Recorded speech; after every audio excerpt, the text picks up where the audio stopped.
joints. They hurt. My soul is dead. This is the opening to the podcast.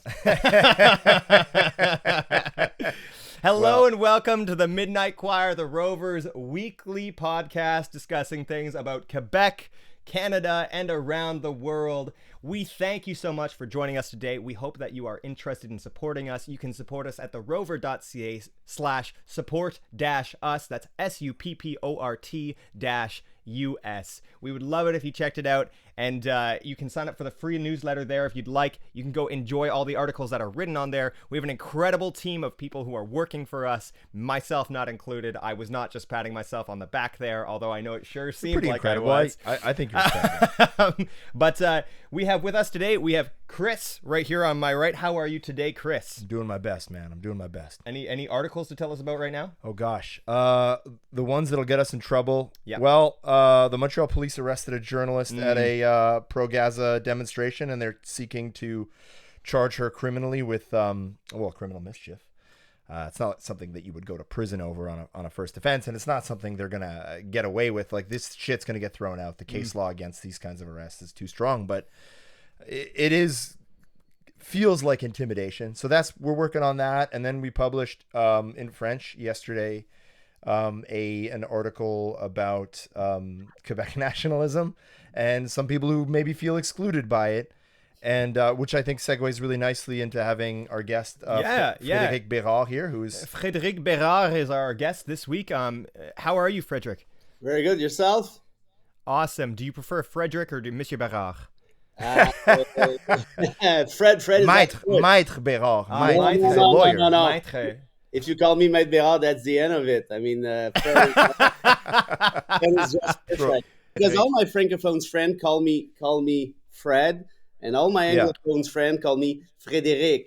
This is probably okay. We'll call you Fred then. This may be a reason why this country doesn't work that much, right? Exactly. Well, Fred, I'd really love to know a little bit about you. I'm not sure the extent of what our audience knows about you. So who are you? Where do you work? What do you do? How long have you been involved in politics? I'd love to know all these things about you. Can I offer you a bit of an introduction that I think is a little more fair? Because it's hard to ask somebody to be like brag. Multi-award nominated writer. Yes. Last year, a book that Fred wrote about Omar Khadr was a finalist for the Governor General's Literary Prize. Like that's gigantic. That's one of the biggest prizes in Canada. Member of the FPJQ, which is our professional journalism association in Quebec. Super respected lawyer. Former board member of the Office de la langue française québécoise.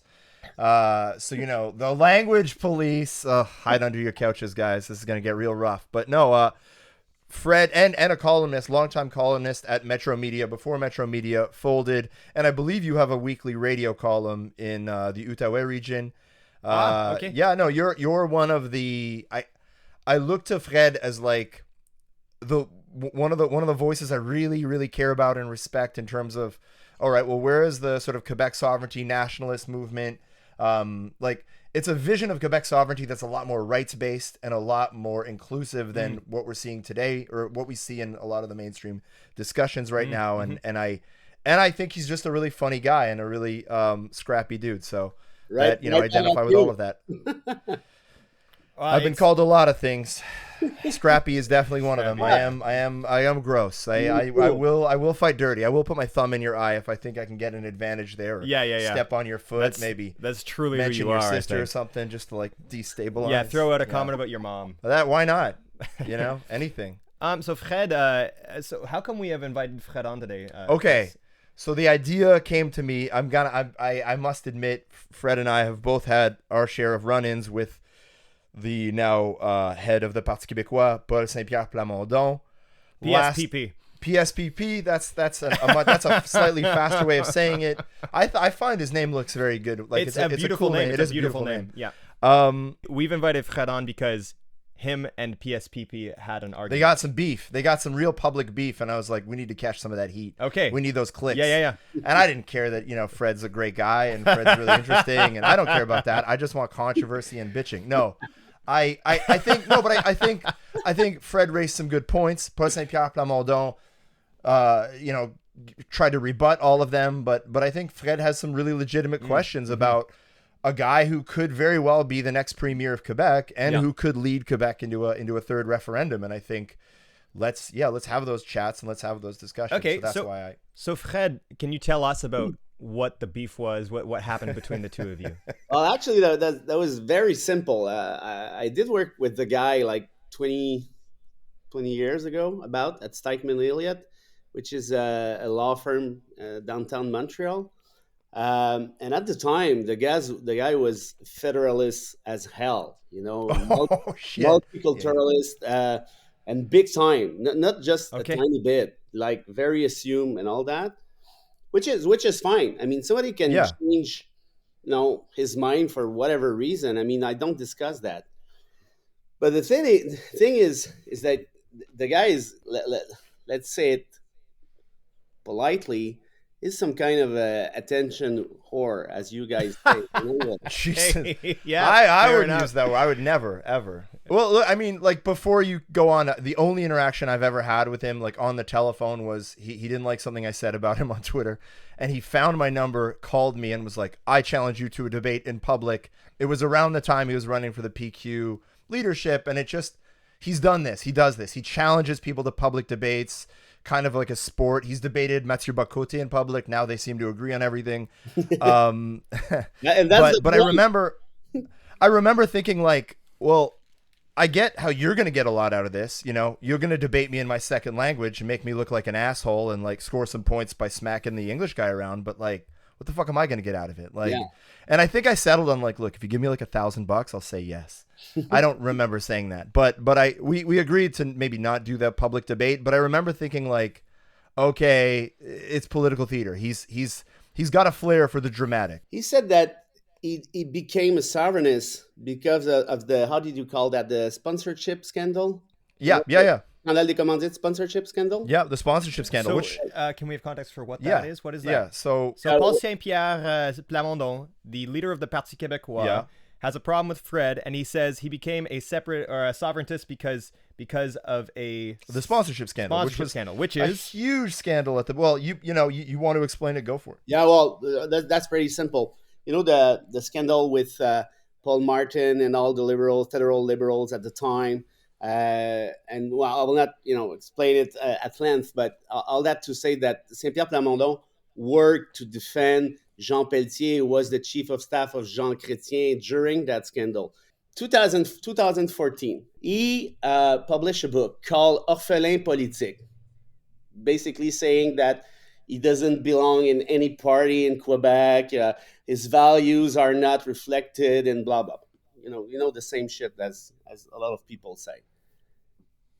Thing is, take a look into that book and you're gonna, find out some real pearls. Like, sovereignists are some kind of, how do you say schizophrene?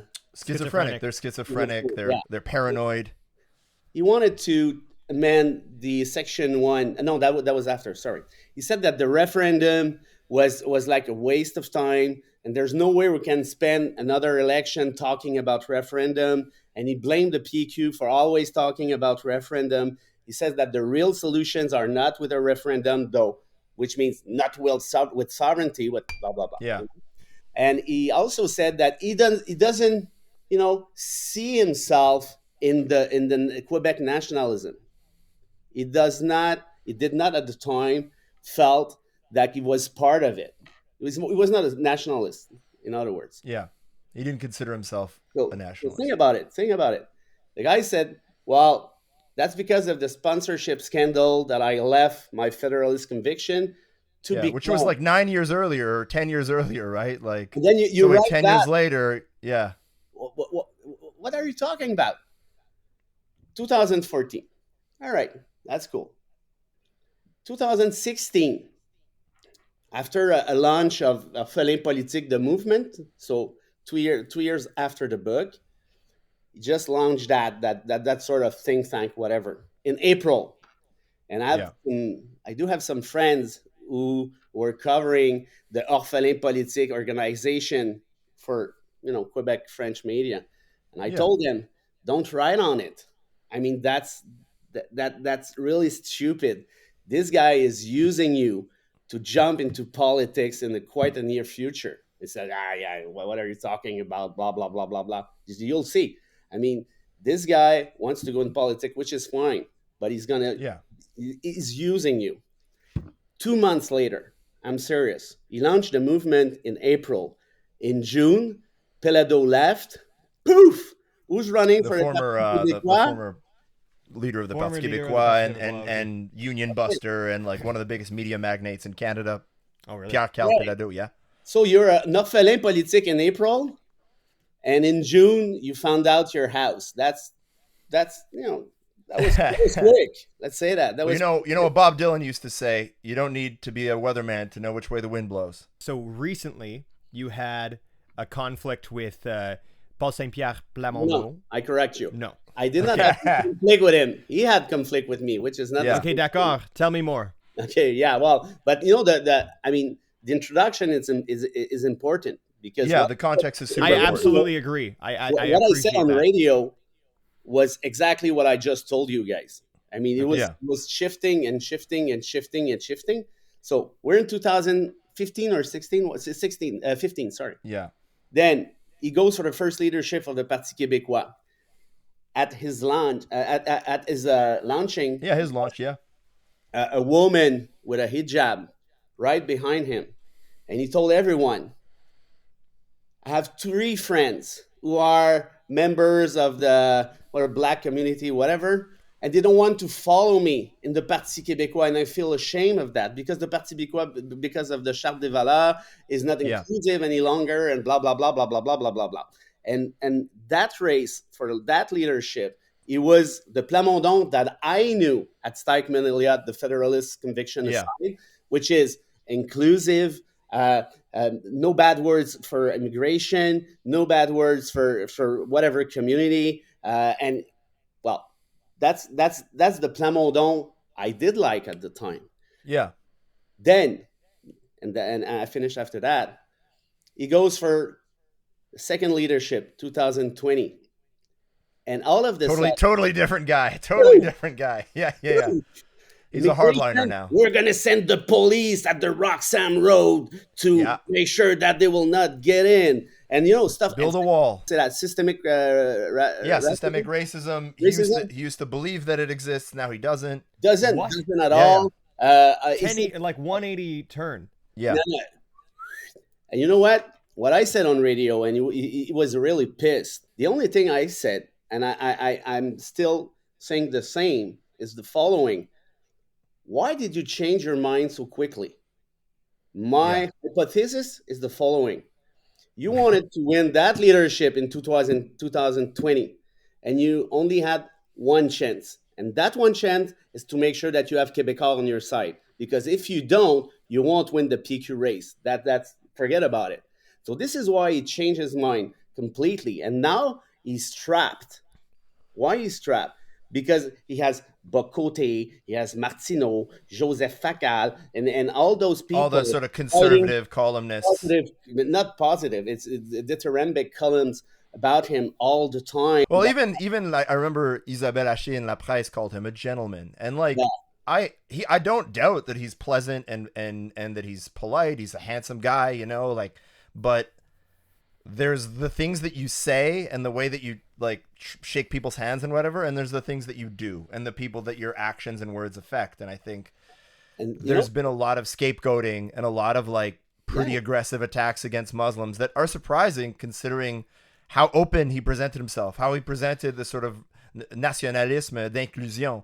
And then all of a sudden, when it's politically convenient, it's like, oh no, I don't fucking believe in that at all. And that aggravates me. That like, I don't care. Like a hardliner. If you sincerely believe it, I mean, that's just your beliefs, dude. We can have that conversation. But if it feels like, you believe it when it's convenient, then to me, it's like, no, dude, I can't. It's just politicking in its worst form. Yeah. It's why people lose interest in politics. And the irony is he's young, he's good looking, he's energetic, but like it's the same old shit, right? And I'm sorry, like I like if he wants to come on the pod, he's more than welcome. I don't see that going anywhere productive. PSPP, you are invited no. because I know you're watching. He's going to show up. The thing is that what made me snap, because all those stories, I mean, I know them for You've been holding on to this for some time. Yes, and a lot of people know about it, and you could not believe how many texts and messages and emails I got and phone calls from friends working at National Assembly, whoever, politicians, media, said that was about time that somebody tells about it. Well, okay, I don't know why it's me again, but I mean, we have to know about that. Why? Because some media, he could be the next premier. He's polling very well. In first place, the thing is, you know what? It's not personal against him, because I don't hate the guy. I don't care at all. The thing is, which is important to know, is the following. I did snap because 2 days before he said at the PQ convention that if we don't vote for the PQ and then if we don't vote yes at the next referendum, we're finished as francophones. That's over. Yeah.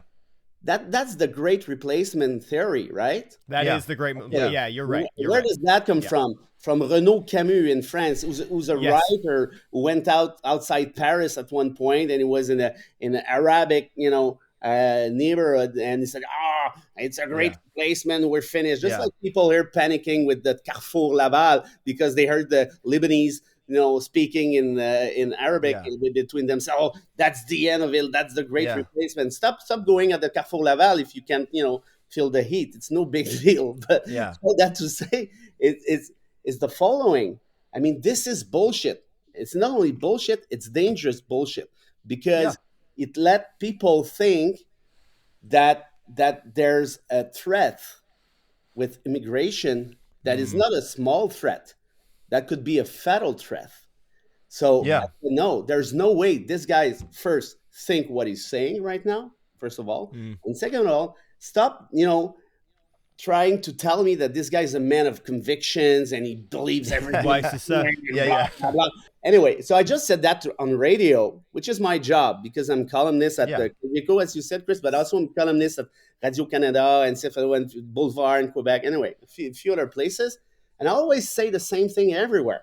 Contrary to other people, I do stand to my, to what I say. And then I stick said to your guns. I appreciate that. And I wasn't looking for a knockout or whatever. I was just saying that's bullshit. He does not believe in great replacement. I don't buy that, and that's it. And then he called on the radio to make sure to have get his to myself. I said, and he called you on live. No, the day after. Okay. The morning man was a friend. I was at his wedding a few months ago. Yeah. He called me, said, "You would not believe." I said, "Go." Plamondon called, not him, but somebody from this. I know the guy. It's William Fradette. He was a former student at law school at Université Montréal. I teach that guy. I taught that guy a few years ago. Cool guy and all. And Willy Yonnet, who's the directeur des communications, cool guy too. I don't want to fight with those guys. Yeah. We need to have our own interview because there's a lot of bullshit that Bérard said. All that. I said, oh yeah, well, okay, go. He said, do you mind if I give him an interview? I don't at all. Please do. But as long as I do have my own airtime the day after, he said, you got it. Yeah. Thank you very much. Yeah. So this is what happened. And he said I was lying about the fact that he has some kind of a deal with Mathieu Bocoté. Come on, man. You just you, as we say in French, tu fais du copier-coller sur everything. Every little la noyade démographique, la submersion, extrême droitisée, le discours. I mean, it's la real insane tape. So they gave me the microphone the day after. I said, okay, well, he accused me of being a liar. That's cool. Right. I do have a few facts for you with sources and references. Enjoy. That's it. That's all. What one of the things that bugs me is the sort of self-victimization and the sort of I'm a martyr and I'm the real victim here. What do you think all of these women who wear hijabs think? What do you think, what do you think people who don't, they demonize immigrants. They you can dish out all of this.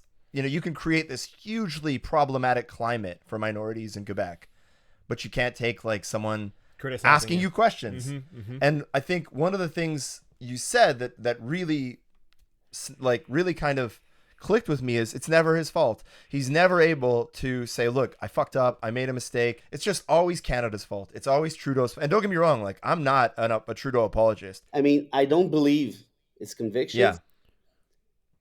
I would say that the guy was interesting before he entered politics. You know that book in 2014, The Orphelin Politique, that's quite an interesting book. I mean, I don't agree with everything's in it, but that was some reflection about Quebec nationalism, integration, immigration, and all that. And Paul and let me say that, pretty clearly, he's a smart guy, and he could bring something on the table that would be like, wow. And I wrote that a few times at the Metro, and I say that in the radio as well. If you want to do your referendum, that's cool. And I will not vote no just for the fun of it. But if you want me to vote yes, you need to show me that you want to create a country for the good reasons. If you want to create Quebec and as an independent country just because you want to make sure that you don't have too many immigrants and you can do like Éric Zemmour in France, the big friend of Bocoté, with the Ministère de la Rémigration, which is some kind of deportation, right? Okay. Yeah. So if you want to do that, it's possible I'm not very interested by your project, and I'm sure, or at least I hope that we are a few, thinking the same thing here.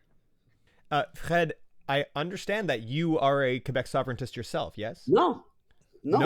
Okay, explain to me what your view on everything is. Okay. I'd like to know more about what you think. I voted yes in '95. Yeah. Okay, I was 18 at the time, and I was born and raised in a small town in the north of Quebec, which is Mont-Laurier. We were 10K, 9K, 8K, a very, very small town. It's the last city when you're going to Val d'Or. Before there's this big park, the Parc des Rennes. Huge, beautiful spot. And it used to be the last place you get a cell signal before. And then is it the Grand Nord above that? No, it's like Mont-Laurier is like 2.5 hours north. Correct. Yeah, okay. And then you go through the woods for another 2 hours, and then you're in Val d'Or. Then you're in the north. Okay, lovely. Okay, I understand. Yeah. So I'd like to say that I voted yes in '95. Then with the Parizeau speech, I was like, no way. I mean, I was 18 at the time in a francophone city. All my friends were white like milk and francophone like whatever. Right. But there was no way for me that I could buy that kind of speech and posture. I left the movement, and I was looking for myself, for quite a few years. Then I became some kind of federalist because for me that was the only answer. And then a few years ago, I was like, I don't know. Frankly, I don't really care about that debate. The only debate that matters to me is the following.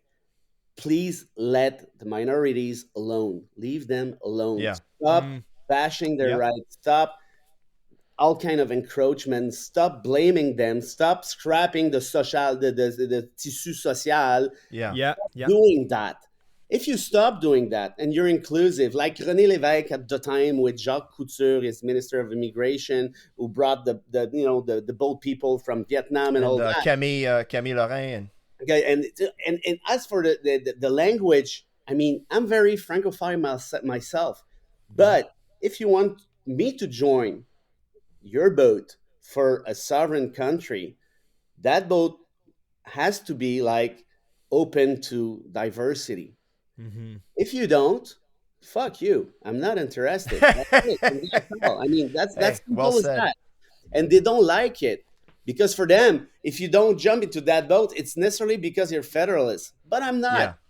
I'm a federalist by default right now. Why? Because you're not a sovereigntist. Or no, because you're not. You don't embrace that specific. Right. Yeah. That makes sense. And I said that publicly many times. I said Plamondon has two choices. Either he goes with Bocoté, with dividing everyone for whatever reason. I wrote a column called "The Son of Superman is Gay. That's the end of the man," and blah blah blah. Bocoté, yeah. So I mean, Yeah, he's he wrote against Muslim, he wrote against Arabic, he wrote against gays and lesbian, he wrote against yeah. all kind of Extremely reactionary, Okay. always Okay. offended, perpetually a victim. And who's this guy? against Mathieu Anglophones. Bocoté, he's one of the biggest, most prominent. A lot of people would consider him the most prominent Quebec intellectual, and I think Just go on Google and just type Mathieu MBC. Bocoté far right, and you're gonna see like few thousand articles from in Europe saying that this guy is a far right guy. They think he's one of them. I mean, it's not even. And far right European politics are fucking scary, by the Yeah, way. yeah. Like we think the right here is scary. The right in Europe is. But the thing is that the guy is not saying the same thing here than what he's saying back in France. Why? Because he knows that we are not as maybe like divided. We're not as primed for it yet. Correct. Maybe in 10 years, but not now. Yeah, but he's preparing the ground in each and every column. When Plamondon wrote, "That's the end of it if we don't vote yes," 5 minutes later there was a column on the web saying Plamondon is right. I mean, it's clear that it was staged. I mean, I know There's that some coordination. There's some collusion behind the scenes. Yeah. And this is why I'm attacking not Plamondon itself, but his new conviction right now, because those are dangerous, because they are like based on what is making Europe about to explode right now. Yeah. All that great replacement theory is putting, setting up the fire in each and every regime in Europe as we speak. France is not a model right now for social inclusion. I'd love to, as somebody who's, a pure Anglo maximum, what is the reason for the sovereigntist movement? Like, how come where does it come from? Where does it come from? Go? I want to go as far back as the 90s. I think it would have to go even further back. Yeah. Give me context. I don't, because the current movement doesn't, as somebody from outside of Quebec, it doesn't make a ton of sense. Yeah. And I'd like to know more about the movement and why people have this stance, whether it's like pro-right stance or it's like the current movement. I'd like to know more personally. Well, actually, even we do put aside the history, I think you need to understand that we are a very small island of francophones in a very big, ocean of Anglos, which is not the end of the world. But I'm just trying to you all, obviously you already know that, but I think that the Anglos have to be a bit more like sensitive to that reality, because they don't have to feel that way. They don't feel those. English is not in danger. English is maybe in 500 years, I don't know, but right now English is not in danger. And I'm not saying that I'm sovereignist myself as of now for the reason I told you, but I would join a movement that says that, okay, you know what? Let's do something nice together as francophone as majoritarian, but where we're going to respect the Anglos' right. They do have rights. They are us. This is what Jacques Parizeau said about Anglophones at the time. They are us. They're part of us. I mean, we're a team. So this is how I see it. This is how René Lévesque saw the Anglos as well. René Lévesque said Canada is not a gulag, right? Which is a big, big shift from what Plamondon just said a week ago, right? Yeah. So, and I think that better be careful. You'll be sent to a re-education camp. Yeah, well, I'll be pleased. One of Justin Trudeau's re-education camps. Trudeau. Trudeau's changed. But frankly, I think it's a matter of making sure that I'm not explaining myself pretty clearly here, but I think you are. The thing is, I do think that the francophones in Canada, in Quebec, with all the powers we do have as a province, we can flourish together. We can promote French. Take a look at the numbers at the UQLF. I mean, French has grew up a bit in the public stance for the last 15 years in Quebec, which is not at all. Okay, we still need to be like very careful, obviously, but that this is not the end of it. That is bullshit. So all that to say, even though I don't feel victimized, I think it's pretty normal for a nation to think about creating its own country. And the other thing that most of the francophones in Quebec do not feel attached to Canada for cultural reason, for political reason. Most of them are attached to Canada for economic reason. And you know what? It's funny because I know like a lot of francophones outside Quebec because I was president of the reform of the loi sur les langues officielles. So I did like consult all those francophones. My PhD thesis was about those francophones. So I met with them many times. I talked to them and all that. And in a way, they feel a bit of the same, saying that we're a community. We need to protect ourselves. So if we go back to Quebec, I think that Quebec can protect itself within Canada, but it's not normal to think that they could, want to create something on their own.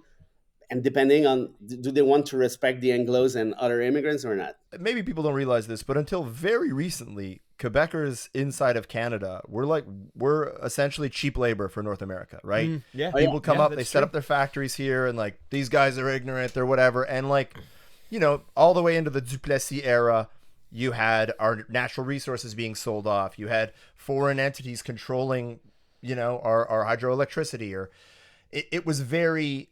I mean, it was privatized. And then, the great success of the Liberal Party of the 1960s is that, they nationalized, maître chez nous, masters at home. That was their slogan. And the tide starts to turn there. So I think for a lot of Quebecers whose memory, and there are like my grandfather was on my mom's side is Francophone, and he remembers being treated like not being able to get a doctor to treat you in French. Having a whole separate class of people who were Anglophones and they're in power. And so for people who still remember that era, and there are very many people who still do remember that era, it's hard to then be told, oh, by the way, you're the majority here, you're in power, you have to be sensitive to other minorities. It's a very weird thing to go from like feeling like a colonized people to then being told, hey, you're also colonizers. And it's both of those things are true.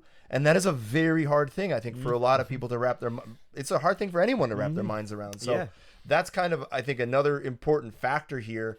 And I would finally say that to anyone who's skeptical about the nationalist and the sovereignist movement, like so many of the gains that we've had in Quebec come from the Parti Québécois, right? Like they did some amazing stuff. They've done amazing affordable tuition. Like there's a vision of a society that's different than Canadian society, that puts a lot less of a monetary value on education, that puts a lot more value on culture, that puts a lot that doesn't commodify every single thing about our lives. And actually, what I find really upsetting right now is with this government is they're promoting a brand of nationalism that's just, we want to be Ontarians, but who speak French. We want to be rich. We want to fucking wait in the drive-thru every morning on our way to goddamn Tim Hortons. No, I mean, the CAQ is talking about identity each and every 2 seconds, but look at all those heritage that has been destroyed for the last 5 or 10 years. I mean, those, the house of the patriot, blah, blah, blah, the house of this, the house of that. I mean, identity is just a way for them to make political gain. That's it. That's all. They can't run on their record. Like, what the fuck have they done?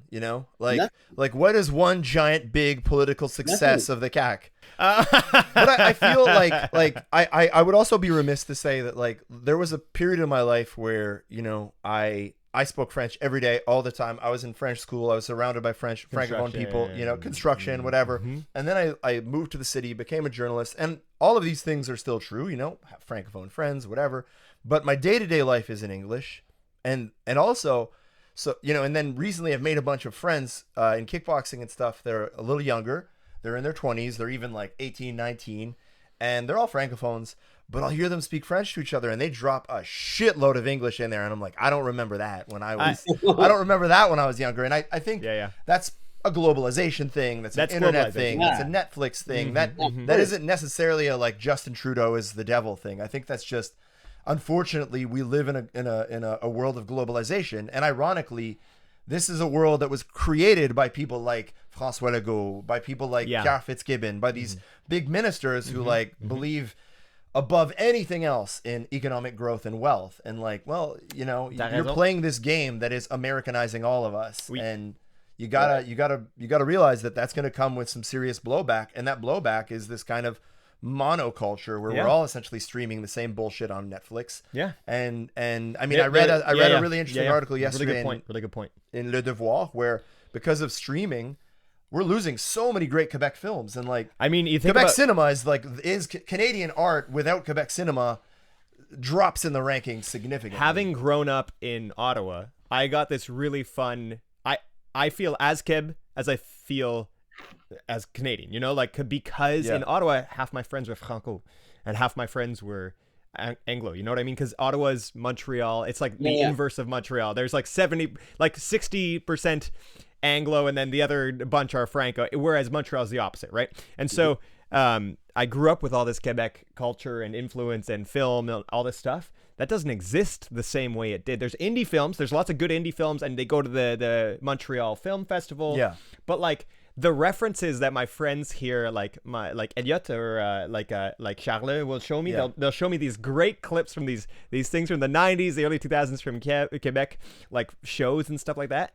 And it's so funny, and it's so Queb. It's so Queb. It's perfect. It's beautiful. But you're like, that is specifically Quebecois, but now everyone's on Netflix, everyone's on Disney Plus. Yeah, these are all the problems of capitalism and like unlimited growth. And to that effect, if you wanted young people to love French, I mean, there's no way you could use the stick and say, "Oh, you're gonna love it. You're gonna love it." It's not gonna work. And when they asked Drainville, "What are you gonna do with francophones speaking English in the corridors?" Said, "We're gonna punish them." Oh yeah. So if you tried to punish me when I was 15 with my friends in Mont-Laurier, you will not do this. What do you think is going to happen? I mean, that's idiot. It's like, do you know any teenagers? Do you understand how teenagers work? Have you guys seen that like reel that went around of François Legault at the Assemblée nationale, and he's like, "Ce n'est pas cool de parler en anglais." It's so funny. Tu penses que c'est cool? Tu penses que c'est cool de parler en anglais? And then the entire Assemblée nationale started laughing because they're just like, "Dude, that's so funny." No, that's Legault. But you know what? There's another thing. If you always talk about the language in a negative way, I mean, that's the end of it. That's the end of it. It's finished. It's finished, guys. It's over. I mean, okay, there's a battle, right? And the general at the front saying, "Forget it. It's over. We're going to lose. We're going to lose." But at one point, say, "Okay, but so screw that, man." I mean, I guess we lost. And you know what? So there's certainly a way to be more positive and talking about French culture, Quebec culture in a positive manner. It's not that hard. I mean, we have, you said it, Chris, we have great films, music, all kind of other arts, poetry, literature. What are you talking about? There is a way to interest not only the youth but also the immigrants to our culture. And for sure, they are interested, but maybe they need like some Everybody help. needs a little prompt, a little push. Yeah. Because if you're how can you hear like, the zigaison and not start dancing? Yeah, it's stupid because I'm not sure they want the French to be promoted properly. I'm quite sure that when they saw the OQLF study saying French is going up, they were pretty mad because it doesn't serve their narrative. It doesn't work them. I mean, it's very problematic. That's a good point. That's a good point. They do love saying, "See, I mean, people in their house do not speak French anymore." Yeah, that's because they're coming from Portugal. This is why they speak Portuguese together. Also, like, it's the opposite would be insulting, right? If like someone from Quebec moved to Italy or something, like I would want my kids to still speak French. When the politicians say, "Be afraid, French is disappearing. We're done. It's over." I think it's extremely insulting to the French Canadians or the Francophones or whatever you want to call them, Francophones in North America who have survived despite deportations and executions, who have survived despite the end of the 7 Years' War, who have survived despite Lord Durham's report, who have survived despite la Grande Noirceur. And I mean, there are like, you go everywhere in North America and there is some kind of symbol that French people were here. There is so much influence of French in North America, and to say nothing of the francophones who had to move to New England to get jobs, and none of them speak French anymore. That's fucking awful. But like, there are many, many, many prominent Americans who trace their origins back to Quebec. So two things. One is like, resilience needs to be highlighted, and not only resilience, but like a distinct French, and a French that I think is super lyrical. And that's part one. Part two is like, why are we not doing more to connect with the francophone communities in New England, in Louisiana, across Canada, who very much need our help? René Lévesque called them dead ducks. Yeah. Dead fucking ducks. Don't forget about it. The few other things. Remember when they wanted to close, Isaac, maybe you know that, obviously you know that story, the Hôpital Montfort, the Montfort Hospital in Ottawa. When they wanted to shut it down, that was the Mike Harris government. Lucien Bouchard did not raise the little finger to help them. Screw them. Take a look at the story of the francophones in Canada. You're going to know one thing. You're going to learn one thing. Never the Quebec government did help the francophones in Supreme Court of Canada. It never happened. Never. Not once.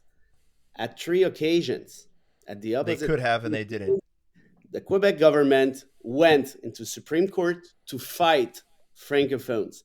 In the 90s, the Maé case in Alberta, they wanted to have schools in Alberta.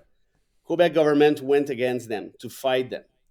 In 1999, in the Bolac case, same thing. Quebec government, Lucien Bouchard's government, went to fight francophones in British Columbia.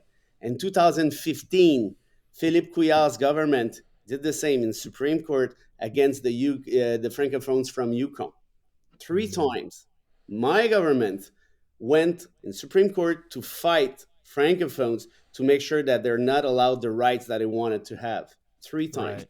And it never helped them in the past. So that's quite a shame, no? So I have to say that when Quebecois for the last few days is making like reportage sur les francophones au Québec, c'est fini, that's it, terminé. Yeah. Quebec is the next New Brunswick. About it.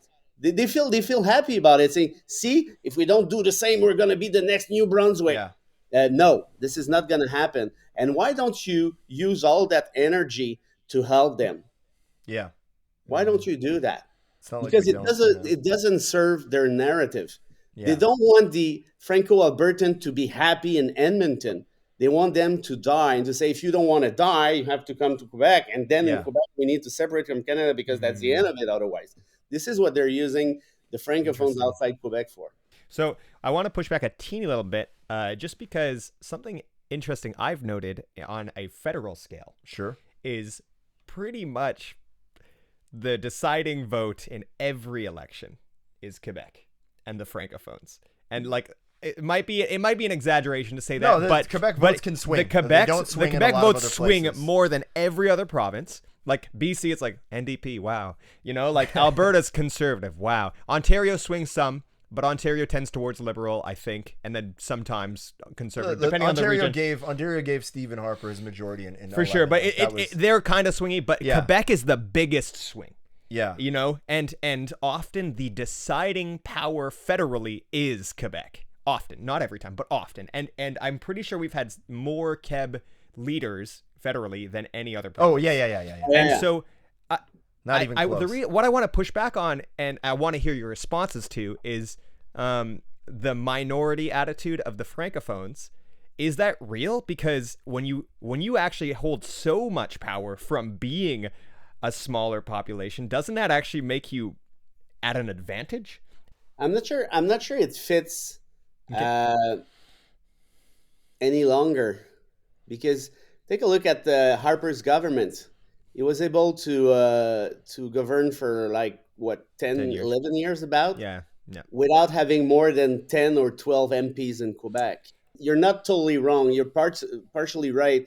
This is not because of this is because in partly of the Bloc Québécois who's splitting the vote with the Liberals and all that. Yes. Because at the time when the Bloc did not exist, you were totally right. I mean, any party on federal level needed Quebec to win an election. Take a look at what happened to the Conservative before Brian Mulroney. It was so hard for them to stay into power more than one or mandate or 6 years or whatever, depending. So and as of today, it's now quite different. And trust me that Pierre Poilievre knows about it. He doesn't. I mean, he's the put much least energy in popular. Quebec. He's like, I'm not wasting my time there. I mean, screw those guys. I mean, he's concentrating in Ontario. He knows he got the West anyway, and he doesn't want to feel trapped the same way that Harper was trapped with the recognizing Quebec nation and The distinct fighting. society. Yeah. That's it. He doesn't want to go there. So, and you know what? Mathematically speaking, I think he can afford to have that sort of position. As of You can win a minority without Quebec, but if you want a majority, You like kind of and need it's Quebec, more right? complicated. Yeah. like it is more complicated. Quebec definitely gave the NDP like that big boost in 2011. The Orange and Wave, Quebec man. gave Trudeau his majority in 2015. 2015. And I think when people are dissatisfied with the federal government, the Bloc Québécois always seems like a pretty safe place to park your vote. Keep them in check. Look, I Quebec. Here's the there are obviously advantages to Quebec staying in Confederation. I think Frédéric said some of them are economic. The judges on the Supreme Court have to be familiar with both common law, which is what the rest of Canada uses, and the Napoleonic Code, which is the civil code, which is what we use. So and in the Senate, there's like a disproportionate advantage sort of given to Quebec. These are all good things, but I also understand this assumption that we're going to have countries that last hundreds and hundreds of years and that go on forever. Nation states is a very recent phenomenon in human history. And I am not convinced that they, that everything will stay congealed as it was. Frédéric has 2 pet pigs, and I think he had to leave to go. I heard something. Fred is love talking it. to his. No, that's talking to his awesome, cochon. dude. You do you. Yeah, that's awesome, man. Sorry, When my guys. pig acts up, I got to go scratch his chin. But so then, would you say, Fred, majority governments are decided by Quebec then, or just you don't? Well, think Quebec that's has a true big anymore? influence though in Canadian politics. Regardless, right? yes. So yeah. Yeah. Well, Minority governments for sure. You don't need Quebec, but majority. yeah, I think we could argue that. Okay. Yeah. But even I think that Harper when he got his majoritarian government, 2005. he didn't have 2011. more than 12 MPs in Quebec, all concentrated in the Quebec Okay. City Okay. region. But that was I frankly I don't recall the numbers precisely. Yeah. Sure. We need to check this out. But obviously when you do have Quebec, it's much easier, that's for sure. But the thing is, don't forget that the Quebec influence within the federation is diminishing slightly from what was the case, I don't know, 10 or In 20 the 90s or in the early And you know what? 2000s. If Plamondon, to go back at him, would have said something like that, I mean, our influence in Canada is decreasing for whatever reason, blah, blah, blah, which is true. I would not have snapped like that, because this is not the théorie du grand remplacement. It's just factual, okay? Well, thing is, though, you don't want to have more immigrants. So that's a problem. If you don't want to have more immigrants, I mean, I can tell you that your influence in terms of number will decrease. That's pretty easy to understand. But if Poilievre become the next prime minister, which is going to happen, I think, how Quebec will feel about that? Because the sovereignists are like, oh, you don't want to have a country governed by a guy like Poilievre. Is too much, right. But they're saying the same thing with Trudeau right now, who's on the other side of the. So they're going to try to use them, to use that reality to promote their option. That's for sure. But as for the population, I'm not sure how they're going to feel about it. It's going to be because for me, Pierre Poilievre is like Stephen Harper plus. I have no idea what the next couple of years of Quebec politics hold. I am a little bit scared, but I'm also super encouraged at the fact that, there's people like you out there, and there's people out there willing to have these very difficult conversations, even if it means they're going to be chased by all the worst internet trolls in the world. Yeah. I think that our biggest challenge as of now is to make sure that all that speeches about far right, against immigration that you see in the US, that you see everywhere in Europe, that you see in most places in Central America and South America, just making sure that that kind of discourse does not get in. If we are able to do that, then you know what? I don't really care. It's the liberal, I don't give a shit, Yeah. frankly. We can work with I them. don't give a shit. But I don't want to play in that great replacement movie. I don't want to do that. And this is why I'm so harsh to those politicians trying to manipulate people, making them think that the immigrants will eat them at the end of the day and make them disappear. I mean, I cannot accept it's that. a dangerous ideology, and a lot of mass shooters in their manifesto include the Great Replacement theory. Donald Trump said 6 times in December and January, last January, he said it 6 times, that the immigrants are the poison of this country. Immigrants, which is literally Nazi rhetoric. That is literally the fucking poison of the country. Yeah. In saying that, he was saying sentences from Mein Kampf of Hitler. Yeah. Mein Kampf. Think about it. Who could have believed that the runner at the next whatever presidential election in the US could refer to Hitler and still be, the front leader in the polls? Yeah. Doesn't that ring a bell? That's the crazy. guy is it's terrifying. calling Hitler. Yoo-hoo. I don't understand how you could be in politics and think, okay, well, I'm gonna play I'll play close to that, but I won't go into the Hitler stuff. Dude, when you get into that world, it has you attract the craziest motherfuckers, and you go down a road that is very hard to come back from. And I don't want us to go there, and I don't want people will accuse someone like me or someone like you of oh, you hate Quebec. You're a Quebec basher. You just want federalism. No, I'm critical because I fucking love this place. Because I don't see my home in the rest of Canada. Because I grew up here, and yeah, I might speak French and write French like a hillbilly, but I love the fucking language and I appreciate it and I love the culture and I believe that it's in my goddamn DNA. But it is because you love something so much that it's your duty to criticize it. This is the last place in North America where you can just do your thing. I feel like we're just doing our thing. The only thing I want to say to finish this is 20 years ago, we would have never believed that somebody could cite Hitler without any consequences. No, I'm serious. The problem is not Trump. It's insane. It's insane. The problem is what is in filigrane in French, which means that la trame de fond. Either if Trump dies tomorrow, the problem is not over. I mean, he's a symptom. A big margin of the population who are now believing that we need to go back in the movie we played in the 30s.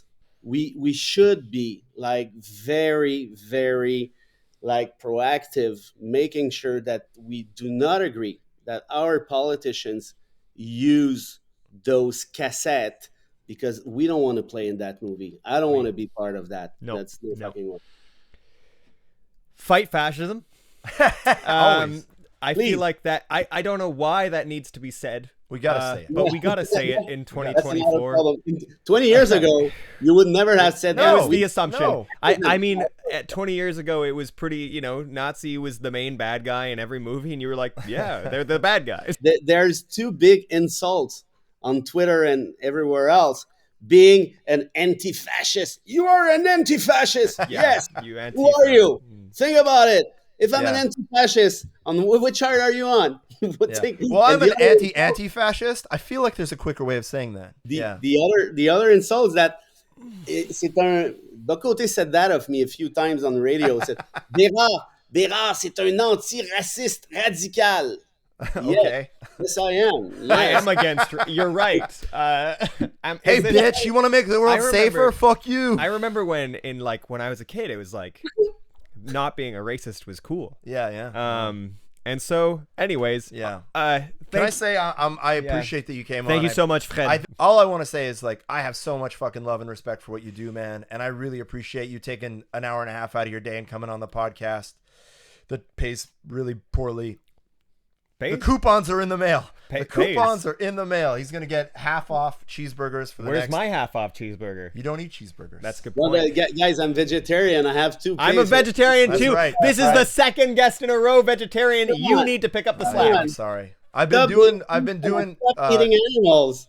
I've been doing like It's 1 or so 2 days a fucking week wrong. vegetarian. I'm Literally working on one it. of the top producers of environmental Yeah. issues on the planet, Yeah. Chris. No, it's That's right. I'm not denying it. You're right. You're both right, and I'm wrong. I'm working on it, guys. Joking, I'm working on joking it. aside, guy. I'm very happy to having being part of your podcast today, because I think that we need to stay together, because the Absolutely. Absolutely. I'm serious. The fight is going to be awful. It's going to be It is. tough, and this is some kind of resistance that is creating right now. Yep. We have the obligation to fight what's coming, because it's going to be like a fucking mess, and, Yeah. and not in a few years, in a few months, I think, Yep. depending on what's happening In the United States. in the United States. Oh God. Well, you're welcome here whenever you want, man. Yeah. Honestly, thanks for everything, dude. I appreciate it. I do. I do have as much respect for you, my friend, and please Hear keep that? going the fight. Please keep going the good fight, because that is a good fight. And Thanks, brother. you have kid, Chris. I do have a daughter. She's 22 now, but we need to do that for them, because we could not leave that place without fighting everything. I mean, we just can't. We have the Well, moral. all the best to you and your daughter, man. I wish you all the best. Let me Before finish. we- Let me finish with one of Albert Camus in French. Listen to that one. Okay. 2. Toutes les générations ont pensé qu'elles avaient à changer le monde. La mienne pense la même chose, à la différence de ceci. Elle se devra d'empêcher le monde de se défaire. And this is where we are right now, guys. We need to fight this. Anyway, stop talking. I love that. Thank you so much, Fred. Really appreciate it. And that was a beautiful quote to end it off. Guys, if you don't already, please check out therover.ca/support-us. That's SUPPORT-US. Get the free newsletter. Go check out the articles that are on there. If you want, throw some money our way. Like this, share this, subscribe to this, please. That is how we get more visibility. If you are somebody who hates us, comment Absolutely. below, because Definitely. engagement increases the algorithm. Leave a comment. It could just be an emoji. It now- could just be the eggplant. You can follow Chris over on Twitter at Hey It's Tito. It's just Tito Curtis. Tito over Curtis there. over there on Twitter. It's Tito Curtis on Instagram. It's Hey It's Tito. Hey, Tito Curtis. Hey Tito Tabarnak. That's okay. It's all underneath there. Fred, where can we find you? Well, Facebook, X, or have my YouTube channel for stuff like your that. columns and stuff. We're gonna link to your YouTube. We'll link to your everything. stuff. We'll link to We everything. appreciate you Yeah. coming by, man. You're the fucking best. And thank you so much, guys. Have a lovely life.